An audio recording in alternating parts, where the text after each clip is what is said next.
cansancio. Por irritación de ojos y nariz pueden ser incómodos, especialmente en las épocas calurosas. Pero, si vamos a una zona con vegetación o árboles, la sensación es distinta. En las ciudades, donde el concreto y el asfalto dominan el paisaje, existen áreas más calientes que sus alrededores. Este fenómeno recibe el nombre de efecto de islas de calor urbana. En la metrópoli del Valle de México, las diferencias de temperatura entre el centro y sus zonas aledañas pueden ser de entre 4 y hasta 10 grados centígrados, dependiendo de las condiciones atmosféricas. La isla de calor es un efecto producido por la urbanización, en el cual lo que tienes es una gran plancha de cemento que es impermeable, que no deja escapar agua del suelo ni nada, y entonces por esa razón también es el calentamiento. Entonces aquí no hay evaporación, la evaporación es mínima, solamente de las cuantas plantas que hay en esta ciudad. Cuando una zona urbana se desarrolla, edificios, carreteras y otras construcciones reemplazan el campo abierto y la vegetación, provocando que las áreas que antes eran permeables y húmedas se vuelvan impermeables y áridas, absorbiendo y conservando el calor que sería liberado en un ecosistema natural. Durante mucho tiempo, la cobertura vegetal ha sido considerada como un obstáculo en el desarrollo urbano, ya que resultan más importantes las cuestiones de transporte y vivienda, pero la realidad es que su ausencia se resiente ante las altas temperaturas que caracterizan el efecto de isla de calor. Además de las propiedades de los materiales de construcción y la reducción de la cubierta vegetal, existen otros factores que influyen en la formación de este fenómeno, como la geometría urbana, en la que si hay poco espacio entre las construcciones, se obstaculizará la liberación de calor absorbido por estas durante el día, pudiendo afectar a sus habitantes. Las emisiones de calor por actividad humana son otro factor y tienen su origen en industrias, transporte o mecanismos de refrigeración o enfriamiento. Y por último, la ubicación geográfica y el clima del sitio, que en el caso del Valle de México, las montañas que lo rodean pueden bloquear la circulación del aire. Para hacerlo más complejo, el efecto isla de calor varía de acuerdo con las características arquitectónicas y las condiciones meteorológicas. De manera general, la parte más cálida de la isla de calor del Valle de México se ubica en el área de la Merced, cercana al centro histórico. Pero, cuando las corrientes de aire se modifican, este centro cálido se moviliza hacia otras partes. Esto se observa a una escala macroscópica, pero, si nos enfocamos en un área menor, podemos observar que en realidad se trata de varios centros cálidos rodeados por partes más frías. El efecto de isla de calor nos puede afectar más allá de la sensación de bochorno. Las altas temperaturas pueden ocasionarnos graves problemas de salud y también pueden afectar nuestro bolsillo. La Organización Mundial de la Salud y otros grupos de investigación han reportado que los efectos del calor sobre la salud van desde mareo, fatiga, debilidad y desmayos, los cuales influyen en la productividad de las personas y, en casos más graves, se pueden presentar falla múltiple de órganos, estado de coma e incluso la muerte. De acuerdo con el Sistema de Vigilancia Epidemiológica de Daños a la Salud por Temperaturas Extremas, en las temporadas de calor de los últimos años se han registrado un alto número de casos asociados a temperaturas extremas a nivel nacional, principalmente debido a golpe y agotamiento por calor. Hasta la fecha, se han reportado 609 casos, de los cuales 28 resultaron en defunciones. Sin embargo, estas cifras son menores al saldo de 2016, año récord de temperatura media anual global más alta registrada, durante el cual hubo 659 casos y 36 defunciones. Por otro lado, para mantener nuestro confort térmico durante los días calurosos, recurrimos a mecanismos de ventilación y enfriamiento de los espacios, que terminan incrementando el costo de nuestros recibos de luz. Estas temperaturas tienen que ver con el confort humano. Y el confort humano es varias cosas. Pues tenemos confort psicológico, confort económico, confort social, muchos conforts. Pero el confort térmico también es un factor bastante importante dentro del confort humano. Porque si estás en confort térmico, la gente puede rendir mejor. O sea, podemos desempeñar nuestro trabajo mejor. Si yo siento calor, pues yo no voy a estar, yo voy a estar, tengo calor, ¿no? Y pues está sudando, cosas por el estilo. Entonces no estamos en confort térmico, ya no está en confort térmico, nuestro rendimiento no es el mismo, por un lado. Por otro lado, tiene que ver con la movilidad. Si nosotros tenemos un desconfort térmico, estamos entrando en un cierto estrés térmico, que eso puede de alguna manera provocar, no provocar, sino más bien hacerte presa fácil de una enfermedad. El hecho de utilizar una máquina para enfriar los espacios y, por tanto, estar en confort, genera un alto consumo de energía que termina por requerir una mayor producción. La Agencia Internacional de Energía detalla que cerca del 20% de la electricidad total utilizada en edificios está destinada al funcionamiento de aire acondicionado o ventiladores. Además, estiman que, para 2050, la demanda de electricidad para la aclimatación de los espacios se triplicará. El gasto en la producción de energía no es la única consecuencia. También tendremos que considerar la quema de combustibles fósiles que tiene su origen en plantas eléctricas, pues se liberan gases contaminantes que influyen negativamente en la calidad del aire y la formación de lluvia ácida.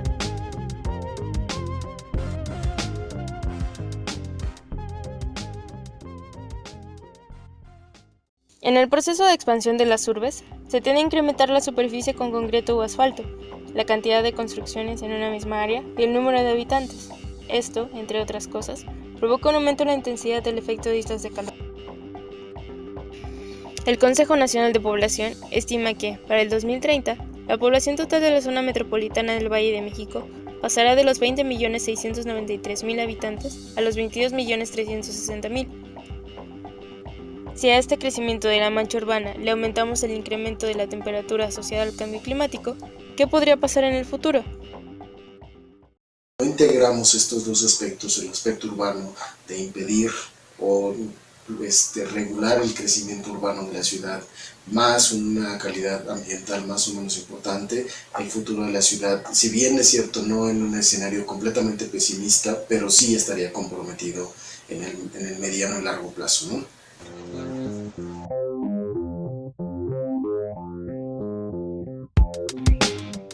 Al considerar sus diversas repercusiones ambientales, sociales, económicas y de salud, la isla de calor urbana se ha vuelto un problema que requiere de atención urgente y de soluciones provenientes de distintas disciplinas.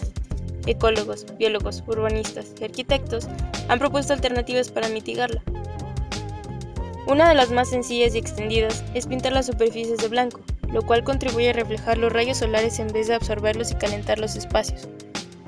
Esta solución resulta favorable en ciudades de clima cálido, pero no es tan efectiva en las de clima templado como la metrópoli del Valle de México, puesto que en la temporada invernal se reflejarían los pocos rayos solares que bien podrían calentarnos, y entonces recurriríamos a métodos de calefacción, de modo que debemos buscar otras opciones. El doctor Barradas, quien se ha dedicado a investigar el efecto de isla de calor en varias ciudades del país, comenta que existe un elemento capaz de disminuir la temperatura de sus alrededores, y lo mejor es que lo hace de manera natural. Hablamos de la vegetación arbórea. Entonces, en la transpiración del árbol, aparte, tú recordarás que la transpiración en la planta no solamente resuelve un problema, resuelve tres problemas. El flujo de agua en la planta resuelve tres problemas. Uno, el que entren los nutrimentos a la planta. Dos, el intercambio gaseoso, que es tan importante. Yo creo que sin intercambio gaseoso no estaríamos platicando tú y yo aquí. Y tres, enfría la hoja, protegiendo al aparato fotosintético. Pero nosotros aprovechamos el enfriamiento. Entonces, estos árboles al transpirar están enfriando todo, no solamente lo que está dentro del árbol, sino a sus alrededores. Y entonces tenemos ciertas cantidades, y esto va a depender, la capacidad de enfriamiento va a depender de qué especie es, probablemente también de las condiciones del suelo, y obviamente de toda la parte atmosférica, toda la temperatura, la humedad, etc. La Ciudad de México no cuenta con los suficientes espacios abiertos adecuados para plantar muchos más árboles debido a su geometría urbana.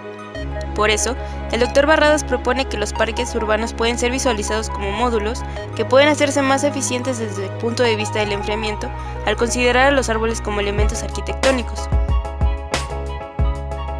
Para apoyar la colocación de más vegetación en las ciudades, han surgido otras propuestas, tales como la creación de muros verdes o jardines verticales. El principal problema de estas estructuras es que las plantas empleadas en estos jardines, las crasuláceas, plantas conocidas como siempre vivas, conchitas o orejas de burro, transpiran de noche, de manera que la liberación de calor es mucho menor comparada con la de un árbol. Por otra parte, lo que realmente contribuye a la liberación de calor es la evaporación del agua con que se riegan estos muros, aunque es mínima. Para abordar este mecanismo desde otro punto de vista, el equipo del Dr. Barradas, junto al Programa Universitario de Estudios sobre la Ciudad de la UNAM, se han dedicado al diseño de dispositivos que sean capaces de absorber el exceso de energía proveniente del sol y al mismo tiempo de evaporar. Estas superficies evaporantes podrían contribuir a la mitigación de la isla de calor en centros históricos, donde los trabajos arquitectónicos son restringidos a causa de la preservación del patrimonio histórico y cultural.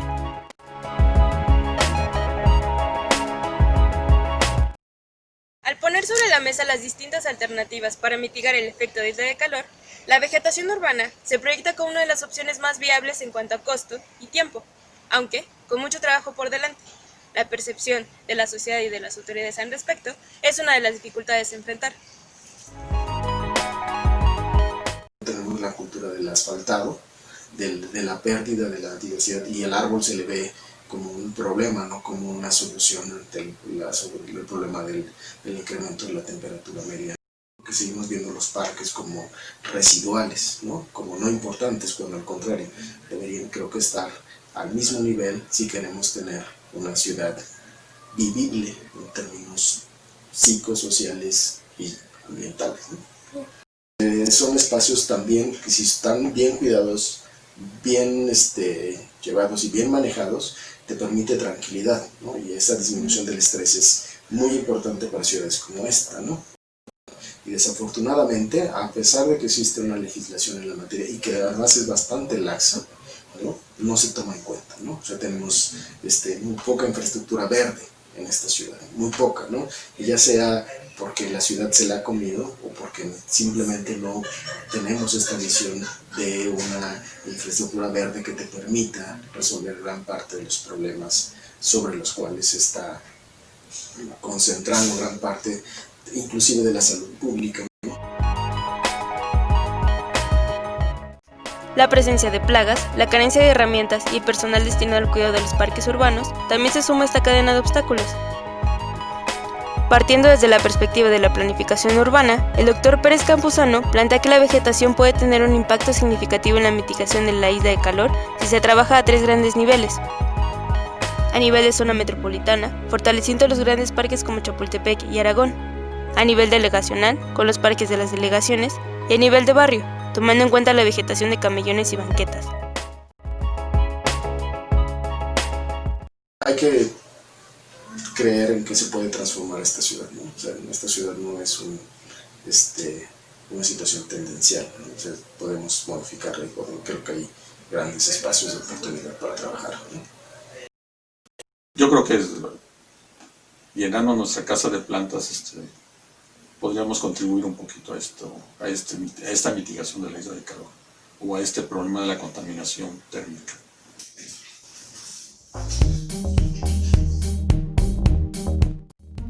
Tenemos un gran reto frente a nosotros, pero trabajar de manera conjunta permitiría atenuar los problemas acarreados por este fenómeno de cara a otros como las ondas de calor o el crecimiento desmedido de la mancha urbana. Reverdecer para refrescar. Reverdecer para tener una mejor calidad de vida en la ciudad.